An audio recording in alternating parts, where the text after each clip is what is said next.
Good morning, class! So, before we formally start our discussion, let us have a prayer first. Yes, Rochelle, lead the prayer. In the name of the Father, and of the Son, and of the Holy Spirit. Amen. Amen. So, before we start our discussion, let me read first the classroom rules. First is listen carefully. I want you, class, to listen to me. And the second one is raise your hand before speaking. If you have any questions, you can raise your hands or concerns. And then I will go with you. And then stay in your seat. I don't want anybody to stand, okay, during my discussion. Unless if I told so. And then participate actively. So in the activities later on, I want you to participate actively because you will receive an awards. Speaking of awards, you will receive stickers. Each sticker is equivalent to 10 points. Do you want that? Okay. If you want that, then participate on my discussion and the activities later on. And then let me read first the objectives. At the end of the lesson, the students will be able to identify helpful and less helpful foods through picture-based activities and class discussion. Second, classify foods as healthy or less helpful through games, drawing tasks, and simple sharing activities. And the third one is show active participation in class activities such as storytelling, discussions, and games. So are you ready? Okay, very good. I have here a lot, 5 pictures. And then you will say do you think the picture is helpful or not, or less helpful? Okay, are you ready? Okay, very good. Okay, let me show you first the first picture. Okay, very good. It is helpful. How about the second one?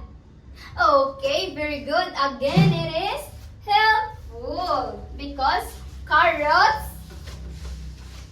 and apple are helpful one because carrots is vegetable and apple is fruit. And then how about this one? Oh, Coca-Cola. Do you drink this every day? Oh, Coca-Cola is an example of less helpful food. How about this one? Banana. Okay, very good. Do you eat banana? Okay, very good. It is an example of healthful food. How about the last picture? Vicot, do you eat junk foods? Oh no, because it is an example of less helpful food. Today class, we will help someone because he has a problem. This is hero class. A hero wants to become strong, but he does not know what food to eat. Can we help him? Yes, of course, we will help him. We will help him choose what is good and good for his health to become strong. Okay, this is the foods. The first picture. Can hero eat the first picture? Okay, very good. Hero can eat the first picture. Nom nom nom nom nom. The hero becomes strong because rice is helpful. And then the burger one. Oh no, the hero can't eat this burger because nom nom nom nom nom. The hero feels weak. And now class, I want you to respond to me the thumbs up if it is helpful and thumbs down if it is not. Okay? Okay, let us have the third picture. Banana. Okay, very good. It is thumbs up because it is helpful. The hero can eat this because when he eat this, he will become, okay, very good. He'll become strong. How about this one? Okay, very good. It is thumbs up because these are vegetables and vegetables are good for our health. How about this picture? Oh no, if it is thumbs up, thumbs down. If the hero will drink milk tea, he will feel sick. Do you want that? Okay, we don't like that. How about this one, the mango? Okay, very good. It is helpful because mango is a fruit and it's good for our, yes, very good for our health. How about this one, the junk food or the chips? Oh no, it is thumbs down because if the hero will eat this, he feel sick. And how about if he drink milk tea? I know if he will drink milk. Okay, very good. Thumbs up because milk is helpful. How about French fries? Do you eat French fries, class? Oh no, sad to say, but French fries is less helpful. Now, you already know the helpful and the less helpful. Let's dig deep into that. Into these helpful and less helpful foods.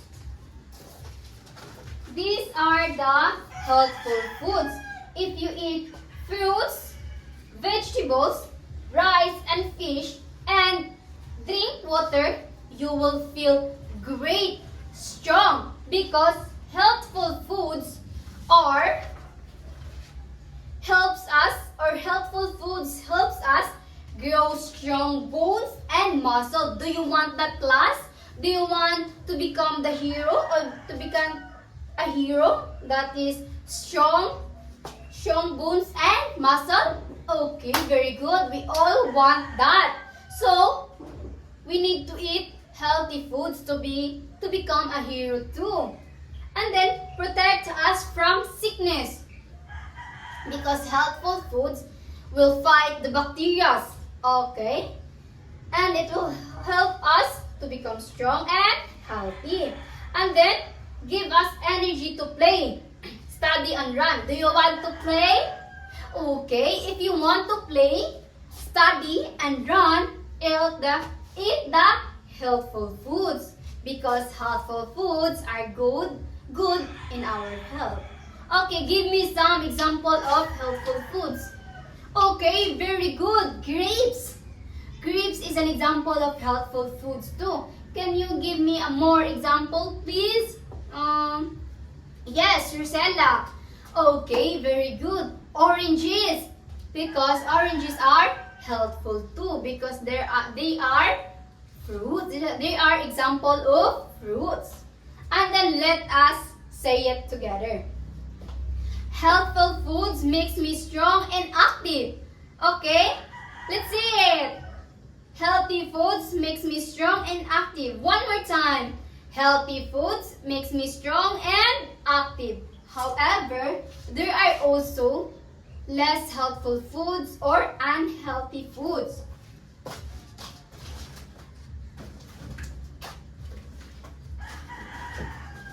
These are the examples of less healthy foods. Candies, burgers, fried chicken, fast food chicken, hot dogs, fish crackers or junk foods, and Coca-Cola or soda, and donuts because donuts are so sweet. If you eat this every day, you will feel sick. Do you want that? Okay, we all don't want that because unhealthy or less healthy foods should be eaten only sometimes or during special occasions. If we eat too much of this food, our body may become weak or sick. Do you want to become sick? Okay, we all don't want to become sick because we all want to become strong and healthy so that we can play. Are you agree with me? Okay, very good. And now, let us do this. Less healthful foods should be only eaten sometimes. Less healthful foods should be only eaten sometimes. Okay, one more time. Let us do it together. Less healthful food should be only eaten sometimes. Okay, very good. Let's clap for ourselves. 1, 2, 3. 1, 2, 3. Yoo-hoo! 1, 2, 3. 1, 2, 3. Yoo-hoo! Okay, very good. Now that you already know the healthful foods and less healthful foods, let's do this again, the chant together. Healthy foods makes me strong. Junk food, not too much. Okay, let's do it again. Healthy foods makes me strong. Junk food, not too much. Okay, now you already know the excuse me, healthy food and less healthy food. I have here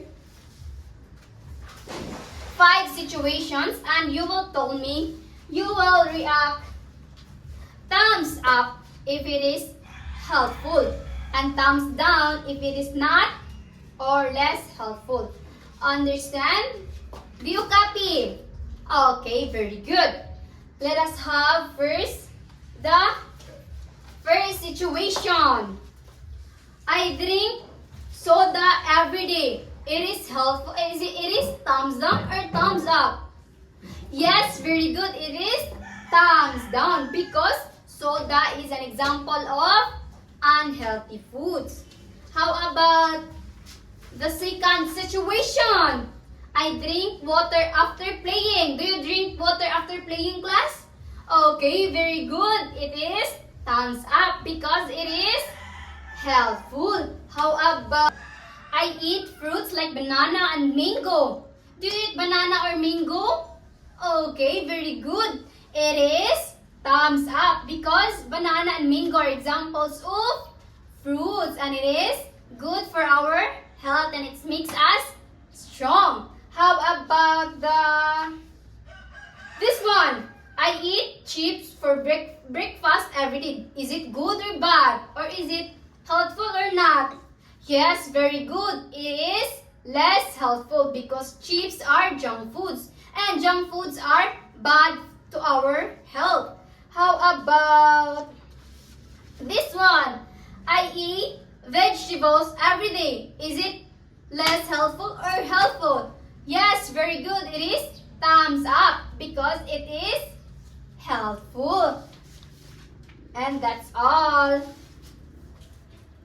Give a round of applause to your class because you did a very good job today. Okay, very good. Now, for your activity, I will be giving it to you. The instructions here are write H if it is helpful and U if it is unhelpful. Okay, now that you have finished answering the activities, let us check it. The first one in the activity is banana. It is H or it is U? Very, very good. It is helpful because banana is an example of fruits and good for our health. How about the second picture? The donut. Oh no, the donut is U because it is unhelpful. How about this one? It is H because milk is good for our health. How about this one? Pizza. Do you eat pizza, class? Okay, pizza is unhelpful. You must eat pizza only sometimes because less helpful food should be eaten only sometimes. How about carrot? Yes, very good. It is helpful. How about chocolates? Do you love chocolates? Okay, I love chocolates too, but it is too sweet and it is less healthful foods. How about okay, it's already done. Who got perfect? Okay, very good for those who are perfect. Let's clap them a round of applause. Follow me. 1, 2, 3. 1, 2, 3. Yoo-hoo! Again. 1, 2, 3. 1, 2, 3. Yoo-hoo! Okay, very good. For those who participated in my class today and in the activities earlier, I will give you a stickers. Okay? Because each stickers is equivalent to 10 points and I will record it. Okay? Now that we already done in our discussions, what is helpful foods again? Okay, very good, Rosella. The helpful foods are foods that is banana, vegetables, rice, and water, and many more. And helpful foods are, yes, very good. It helps us become strong and protect us from sickness. Okay, how about the less helpful foods? Okay, very good. Less helpful foods are these pictures, these foods. And it is not helpful for our health because less helpful food should be eaten only, very good, should be eaten only sometimes. And for the assignment, I will be giving to you these sheets and I want you to draw your favorite food, helpful food, and you will complete the sentence below. You can ask help from your parents, atis, and kuyas. Okay? Is it good or bad? Okay, it is good. Okay, and that's all for today. I hope you learned something and I hope you will apply what you have learned today in your home. Okay? Goodbye class. See you next time.